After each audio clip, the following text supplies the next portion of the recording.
Okay ஆயிடுச்சு guys. எங்கள் அப்பாட்ட காரை பற்றி சொல்லிட்டேன், ஓகேன்னு சொல்லிட்டாரு. ஸோ பார்த்தீங்கன்னா நாளைக்கு, ஸோ இப்போ டைம் கரெக்டாக 11:55 PM. நாளைக்கு மத்தியானம் எடுத்துருவோன்னு நினைக்கிறேன். போய் பார்த்தா தான் அந்த காரோட இது தெரியும். ஸோ ரொம்ப எக்ஸைட்மெண்ட் இல்லைனாலும் லைட்டாக இருக்குது. போய் பார்த்தா தான் என்ன கதைன்னு தெரியும். பார்ப்போம். இந்த காருக்கும் என் பைக்குக்கும் ஒரு ஒற்றுமை இருக்குதுன்னு நினைக்கிறேன். பிகாஸ் அது TN07, இது TN07. எனக்கு அதுலேயே ஒரு நல்ல ஒரு கனெக்டிங் எனக்கு ஏற்பட்டுச்சு. ஸோ தட் பார்க்கலாம். ஸோ ஒரு இது மைல்ஸ்டோன் நம்ம கடந்துட்டோம். எங்கள் அப்பா ஓகே சொல்லிட்டாரு.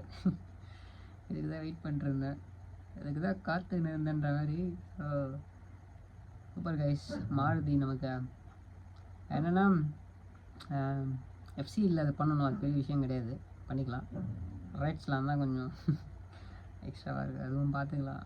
ஸோ நியூ கார் வாங்கி நம்ம மாதத்துக்கு ஒரு மெயின்டெனன்ஸ் பண்ணுறதுக்கு இந்த மாதிரி காரில் எனக்கு வந்து 5 இயர்ஸ்க்கு ஒன்ஸ் நான் செலவு பண்ணுறதுல எனக்கு கவலையே கிடையாது. அவ்வளோதான். ஏன்னா ரொம்ப பெருசாலாம் ஒன்றும் இதெல்லாம் பண்ணுறது இல்லைல்ல, மெயின்டெனன்ஸ் சார்ஜஸ் பெருசாலாம் கிடையாது. ஸோ தட் நம்ம ஈஸி தான். ஸோ கைஸ் பார்க்கலாம், நான் வெயிட் பண்ணிகிட்ருக்கேன். நாளைக்கு பார்க்கலாம் கைஸ். ஸ்பாட்டுக்கு போயிட்டு நான் உங்களுக்கு ஒரு வீடியோ ஒன்று போடுறேன். Bye bye.